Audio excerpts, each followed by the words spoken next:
Hello, ni Martial kandi ubu Quest for World Burundi. Okay, so mu video ziheze nari nagize ya back office ya agam. Nari nibagiye ku explica utuntu dukeya. So kubera ibibazo abantu benshi barakunda kubaza ati okay, iyi karte tubona harya, iyi karte yo ngaha ni ryari tuzoshobora kuyigira order. Okay, donc iyi karte yo ngaha Atlantic Global Asset Management, agam izokuguruza banki yayo umwaka uza. Izoba ari fintech bank, ni ukuvuga financial technology bank. Izokugurura muri Grenada. Bari projectse baraduhaye timetable ko izokugura nko muri à la fin ya juin 2018, umwaka uza izoba iri fully function. Niho abantu bazoba bafise droit yo kugira order iyi plastic card. Iyi buto nona ko yanditse ngo coming soon bitaraza. So iyi karte ntushobora kuyodringa nawe mpaka buguruye banki yabo hama bazotanga kuduha amakarte. Okay, ubwo c'est très important umwaka uza kuzoba warabaye verified. Okay, hajya na explique zijya video ziheze na explique profile kuko uzoyikompleta uzobe verified kuko ntibazo deriva amakarte ku madresse atari verified. Okay, au niveau ya security.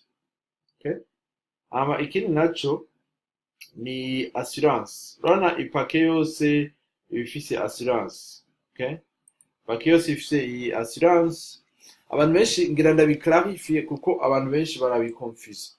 Okay, ndabyumva ko abantu bashaka assurance security muri investment. Ubwa mbere na mbere nta really security hari, ni ukuraba amahosheshe ukaraba yuko iyo business itabone ikora ibyo ikora kandi ika making money. Nandi security ni ntoya muri risk na business yari yose ndetse na investment. Business yari nta security ushobora kugana kudandaza kurangura ibintu bikaja mu mazi na ofisi ya assurance usanga itagukuvura ibintu byose. Donc iyi assurance ikikora ni assurance iri worth over 53 million y'ama-euro. Agam ni ifise iyi assurance strategique kujya naberetse dufite aba managers 25. Okay, aba managers 25.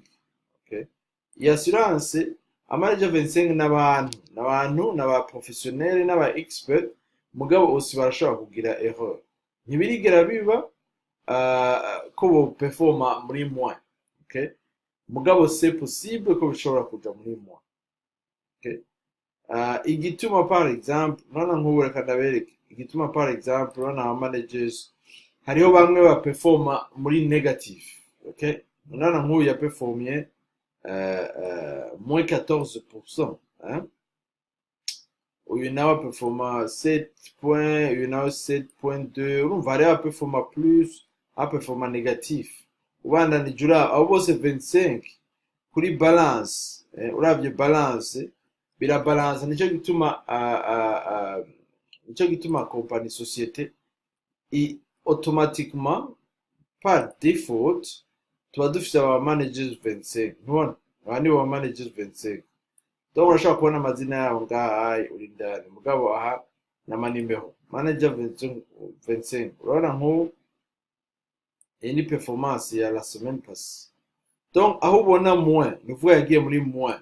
Okay, aho ubona rouge ni ukuvuga yuko uyu muntu yaperformye 2.67 moins kuzo yaperformye muri la semaine passée. Mugu uyu ntari muri negatif, gusa ni yaperformye plus y'ivyo yaperformye last week, yaperformye moins y'ivyo yaperformye last week. Okay, nico gituma bica biba rouge. Okay, so mugabo uyu yaperformye moins, ubona kamwanya uno yagiye muri negative equity. Umva umufise nk'uyu wenyine, nico gituma je conseille abantu ko bazobireka ibintu kuri default. Urabona umwe wese muri 25 afise droit yo kumanager gusa amahera 4% y'amahera yawe. Donc iyi niyo ije ni nkayo security bayita hedging.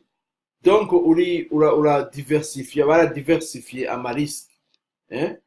donc abantu 25 bari ama risk 4.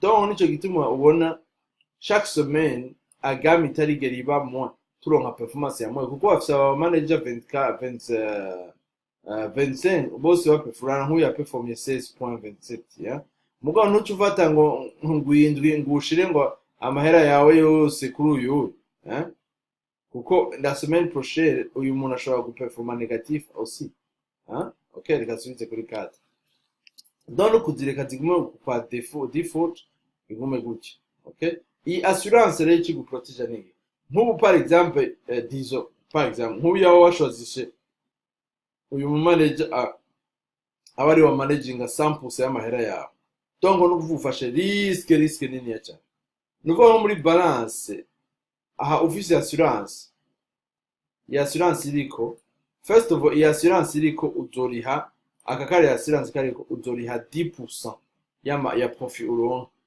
okay 10% ya profit uronka uzocuira juste kubera ya assurance okay uyifisi ya assurance nk'uru umuntu washatse kugira kamaro ka gambling okay ntabyo no conseil abantu washize ko nuvuga yuko oriye nk'uwayifisi ya assurance ntiwari kuja muri moy donc muri balance muri balance ajya amahera baduhemba par semaine bagiye muri moy ata assurance ufise hazo bari moy negative equity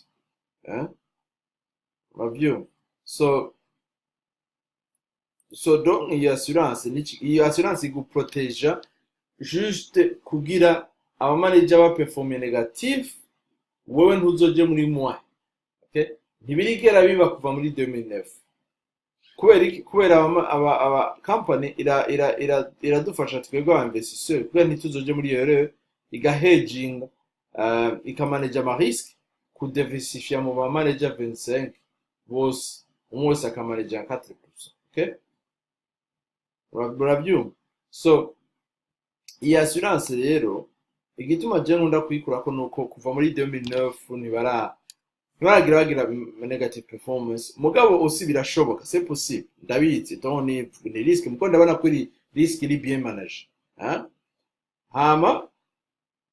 hama ugize uyikuyeko donc iyo 10% urayigumana so iyo 10% urayigumana kandi ciza nuko ni chaque semaine nk'ubu dizo naho byoshika bagaperforma negative nk'indwi iyindi ndwi ndashaka guca nsubiza nshira kwa assurance donc ni ugize iyi selection souvent ngo ni pour 365 jours non ni juste ni juste iyo semaine iyindi ndwi ndashaka guhindura okay niyo kamaro donc capital ntiri protégé really kuko nishaka ni investissement nabo nyene babaye investije ahantu so nabonye niba bari protege donc babuze barabura so company yugaye abantu benshi bakunda kumbaza c'est qu'est-ce que la garantie company yugaye none bayugaye reka ndabaza nk'abantu mufisa ama action ma société uragura ama action bakwati okay c'est pas garantie ko tuzoguha ama dividende kandi hari abamara des années mutaronsa ama dividende canke mutuzopfurura ama dividende none so nico byose nico kimwe offer.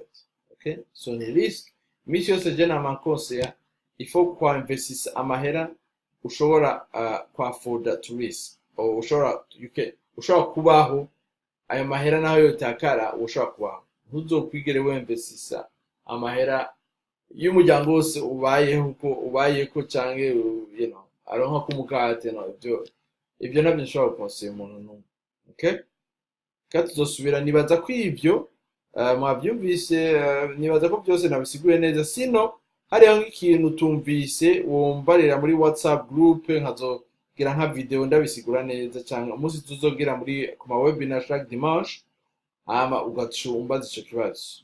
Okay, merci, bonne soirée mwese.